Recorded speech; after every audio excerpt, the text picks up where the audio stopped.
Alors, aujourd'hui, je vais aborder le thème suivant. Croyance en Dieu ou alors rencontre avec Dieu.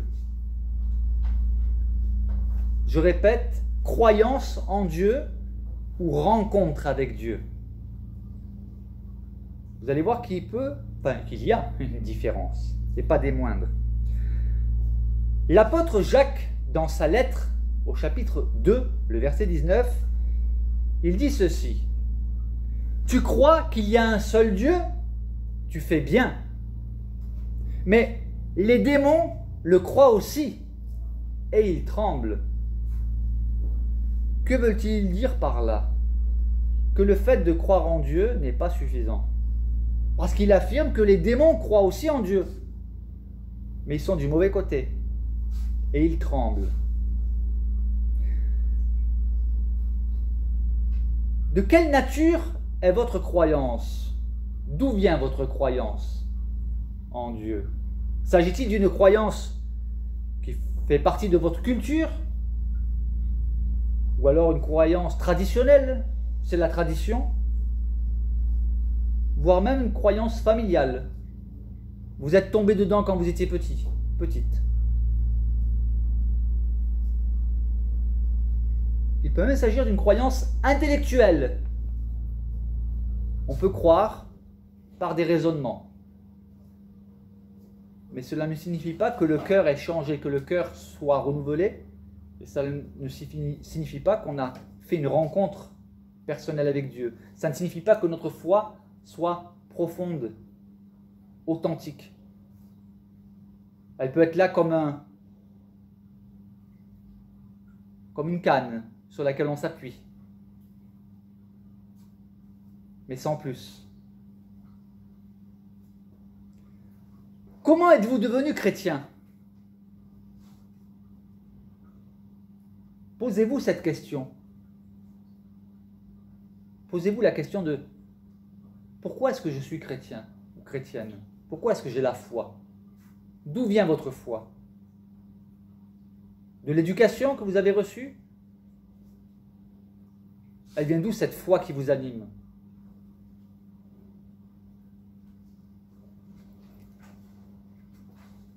La vraie foi, la foi qui tient le coup, la foi qui tient la route, la foi qui porte du fruit à la gloire de Dieu. C'est une foi qui est issue d'une rencontre avec Dieu. Avez-vous vécu des expériences marquantes dans votre relation avec Dieu? Avez-vous vécu quelque chose de fort, d'intense avec Dieu? Ou peut-être êtes-vous en train de réaliser que finalement, non, vous n'avez jamais rien vécu avec Dieu. Et vous aimeriez peut-être vivre quelque chose de fort avec Dieu, d'authentique, de vrai, et cela est possible.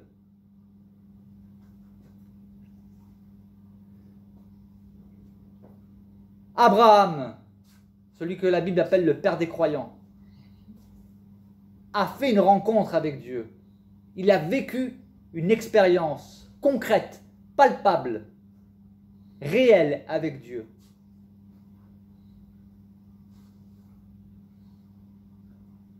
Idem pour Moïse. Sa rencontre avec Dieu sur le mont Sinaï. Il a été interpellé, il a vécu quelque chose de fort avec Dieu. Job, lui, est différent, puisqu'il avait déjà une certaine foi, une forte foi. À tel point que Dieu a dit qu'il n'y a personne comme lui sur la terre. Cependant, Job n'avait pas vécu une rencontre personnelle avec Dieu. Il avait la foi, il aimait Dieu, mais il n'avait pas rencontré Dieu. Il n'avait rien vécu de marquant avec Dieu. Puisque lui-même dira plus tard, après avoir vécu de terribles souffrances, il dira la chose suivante: mon oreille avait entendu parler de toi, mais maintenant mon œil te voit. Job, un homme dont Dieu dit qu'il n'y a personne comme lui sur la terre, affirme ceci, mon oreille avait entendu parler de toi, mais maintenant mon œil te voit. Il a vécu une expérience marquante avec Dieu, qui l'a transformé et qui lui a appris à connaître Dieu véritablement.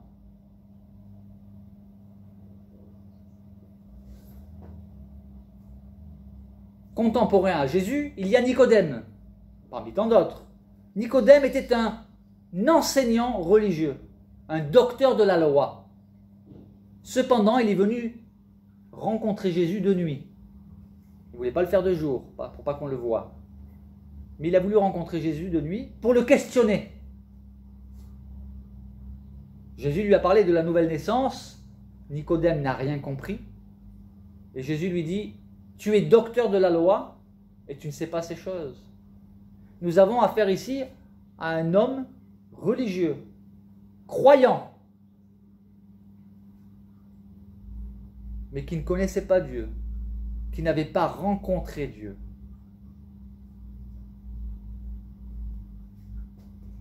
Et puis enfin, je vais m'attarder sur un autre personnage. Saul de Tarse. Saul de Tarse, c'est celui que plus tard, on appellera l'apôtre Paul. Paul de Tarse, exactement. Selon l'expression biblique. Saul de Tarse devient Paul. Je vais lire un texte qui se trouve dans le livre des Actes, chapitre 9, les versets 1 à 6.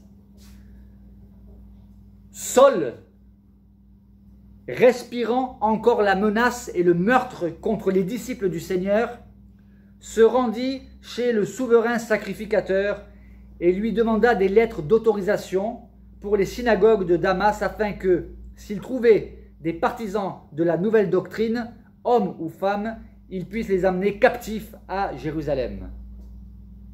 Saul de Tarse, un dignitaire religieux, faisait la chasse aux chrétiens. Il respirait encore la menace et le meurtre contre qui? Contre les disciples du Seigneur.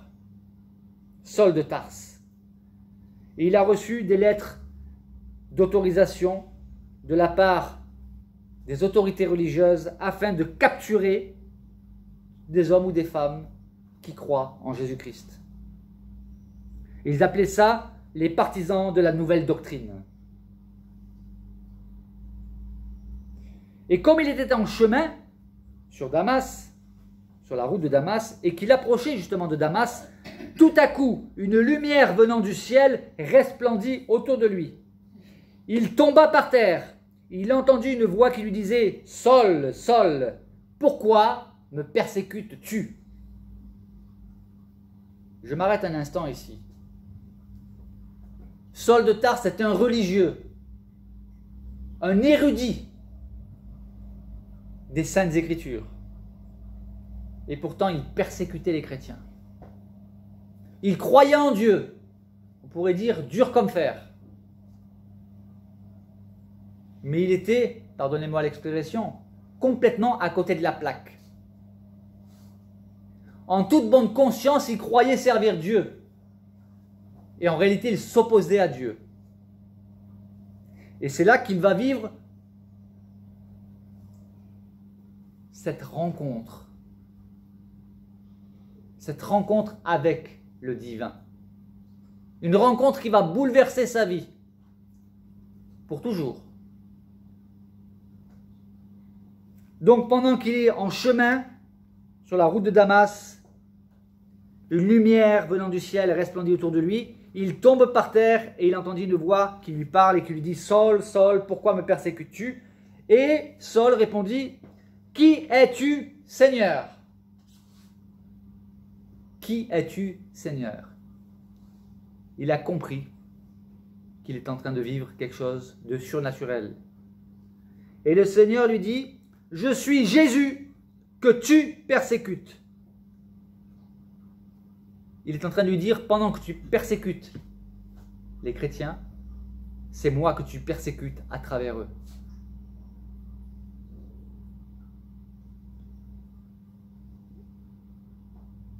Et il rajoute en disant, il te serait dur de regimber contre les aiguillons.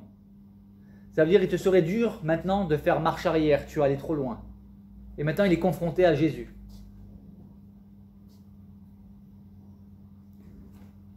Tremblant et saisi d'effroi, de peur, il dit, Seigneur, que veux-tu que je fasse? Et le Seigneur lui dit, lève-toi, entre dans la ville et on te dira ce que tu dois faire.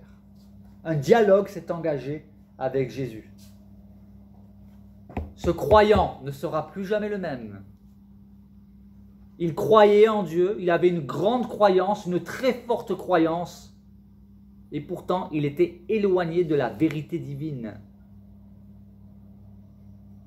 Et là, il vit une rencontre. Alors tout le monde ne vivra pas ce genre de rencontre, d'accord? Moi, je n'ai pas vécu ce genre de rencontre, je n'ai pas vu Jésus.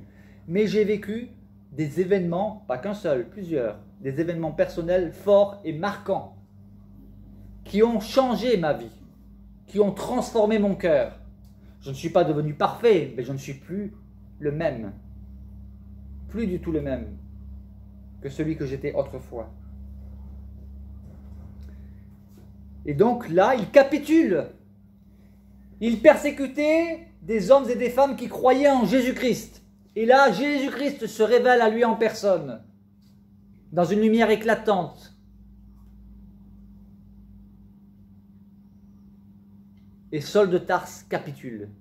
Il va devenir le géantissime, l'incroyable, l'infatigable apôtre Paul. L'histoire ne s'arrête pas là.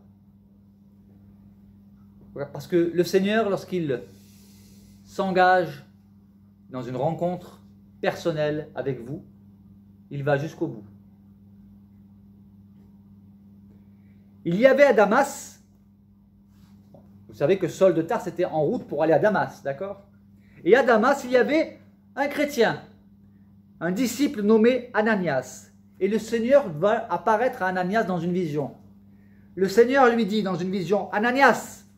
Et Ananias dans la vision répondit, me voici Seigneur. Et le Seigneur lui dit, lève-toi, va dans la rue qu'on appelle la droite et cherche dans la maison d'un dénommé Judas, rien à voir avec Judas Iscariote, hein, c'est pas le Judas qui était disciple de Jésus. Judas était un prénom répandu à l'époque. Hein. Donc il dit Ananias, va dans une rue qui s'appelle la droite, hein, dans la maison de Judas, nommé, il y a un homme qui s'appelle Saul de Tarse qui est là-bas. Car il prie et il a vu en vision un homme du nom d'Ananias, c'est-à-dire il est en train de lui dire il t'a vu, qui entrait et qui lui imposait les mains afin qu'il recouvre la vue. Parce que voyez-vous, notre Saul de Tarse est devenu aveugle, physiquement. Il était aveugle spirituellement, Jésus lui apparaît, lui parle et du coup, notre Saul de Tarse devient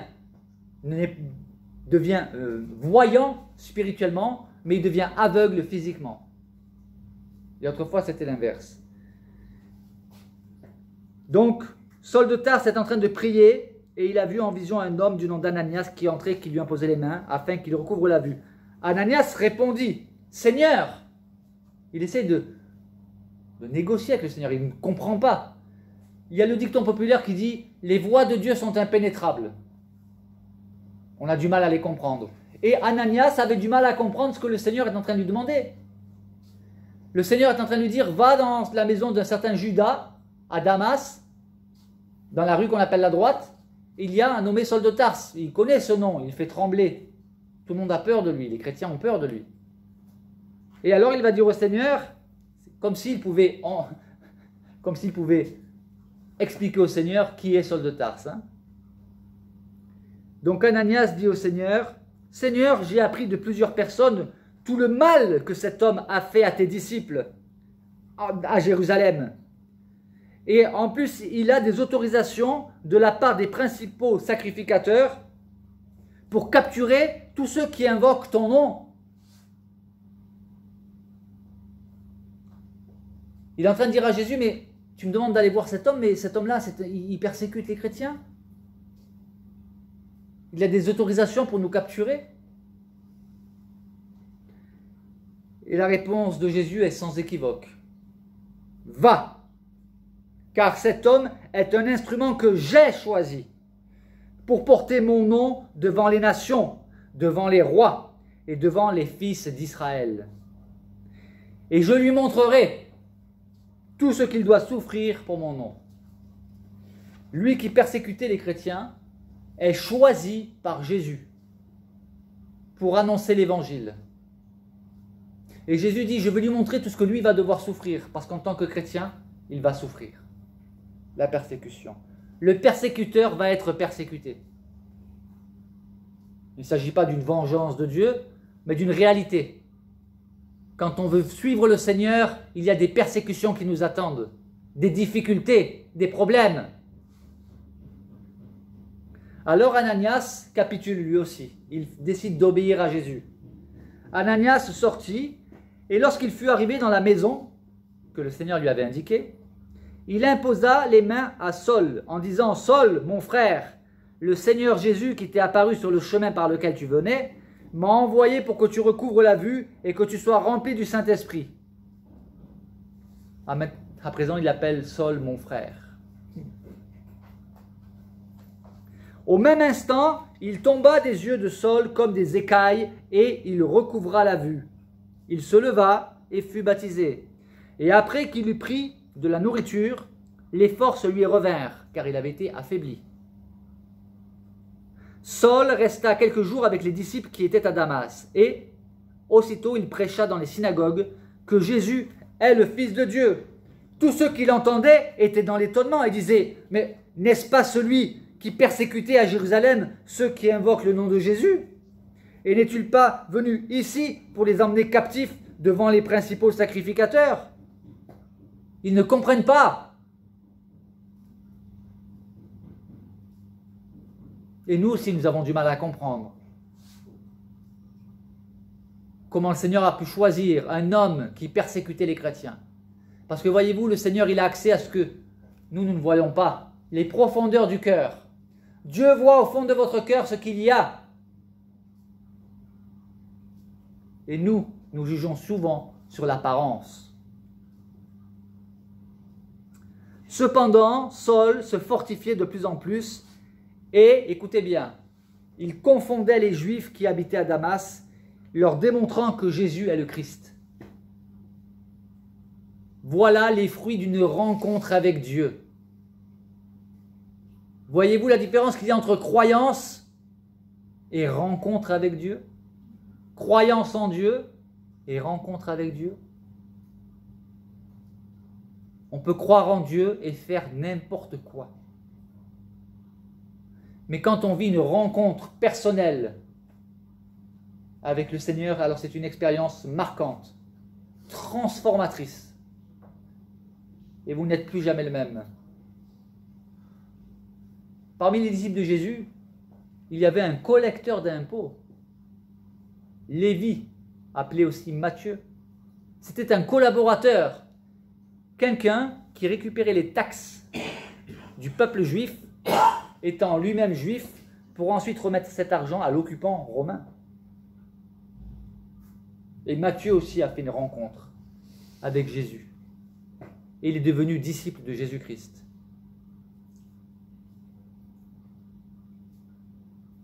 La dernière fois, j'ai prêché sur le brigand sur la croix. Ce brigand, le peu de temps qu'il lui restait à vivre, n'était plus le même homme.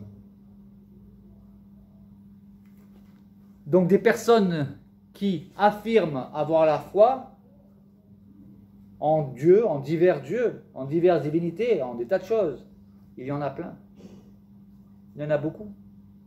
Et même dans le milieu chrétien, vous avez des chrétiens qui sont chrétiens de tradition. Mais quand vous leur demandez qu'est-ce que vous avez vécu avec Dieu, ils n'ont rien à vous raconter. C'est triste. Si c'est le cas dans votre vie, je vous invite parce que les choses peuvent changer dès aujourd'hui. Je vous invite à prier comme vous ne l'avez peut-être jamais fait jusqu'à présent. Je ne vous demande pas d'adresser des prières toutes faites. Je ne vous dis pas de réciter des prières. Je vous encourage à parler à Dieu avec vos propres mots. Il vous écoute.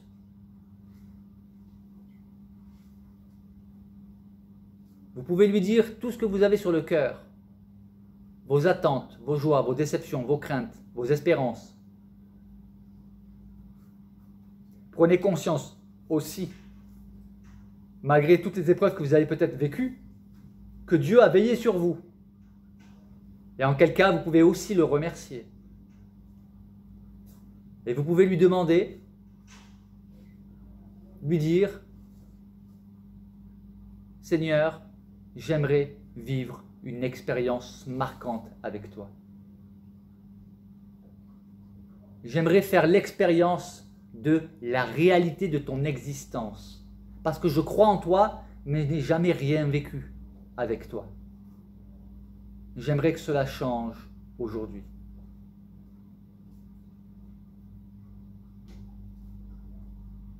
C'est ça, prier, c'est parler à Dieu avec vos propres mots.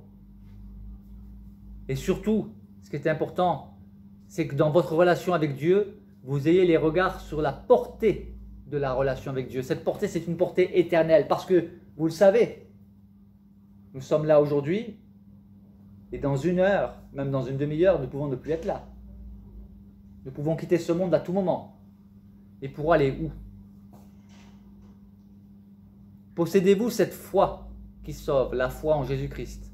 La vraie foi, pas une vague croyance. La vraie foi en Jésus-Christ.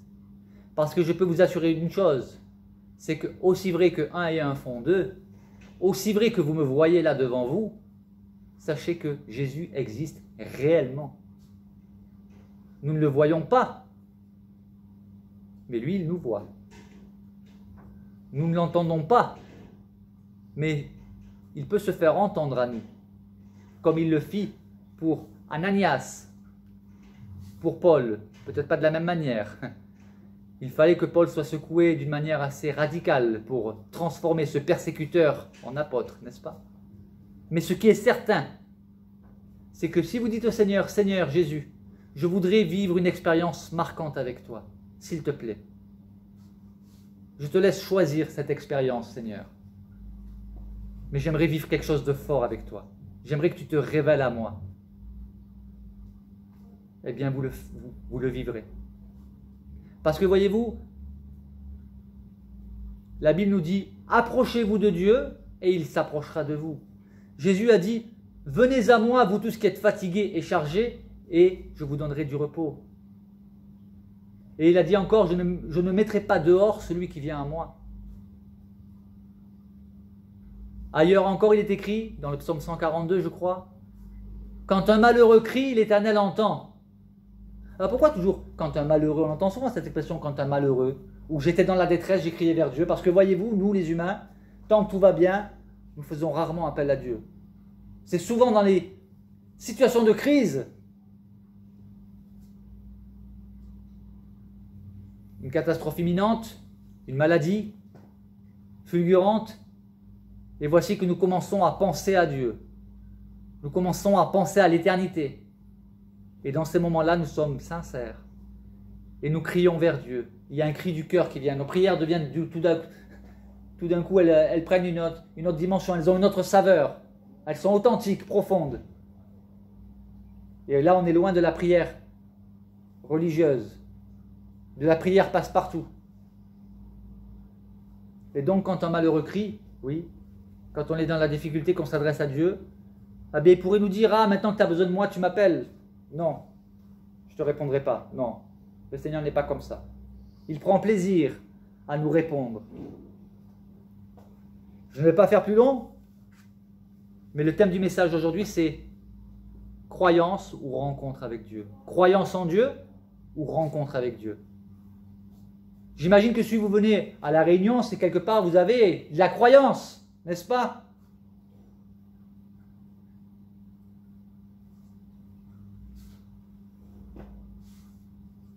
Mais avez-vous vécu cette rencontre qui vous transforme de l'intérieur? Ne me répondez pas à moi, c'est entre vous et Dieu. Mais peut-être qu'aujourd'hui, à travers ce que je vous partage, le Seigneur vous invite à vous adresser à lui avec des attentes réelles et renouvelées. Parce que voyez-vous, il y a des personnes qui prient, mais qui ne s'attendent pas à ce que Dieu réponde. Elles prient parce qu'on leur a appris à faire des prières, elles prient parce qu'elles se disent « ça ne peut pas faire de mal de prier ». Mais lorsque Dieu répond, parce qu'il arrive que Dieu réponde, lorsqu'une prière est faite sincèrement, les personnes sont surprises. J'en parle en connaissance de cause, cela m'est arrivé. Et pourtant, j'avais déjà fait des expériences avec Dieu, mais j'ai vécu d'autres expériences où j'ai prié de manière précise et Dieu a répondu et j'étais subjugué, surpris, confondu même, troublé. Ouais. C'est merveilleux de faire des expériences comme ça, fortes, marquantes avec Dieu.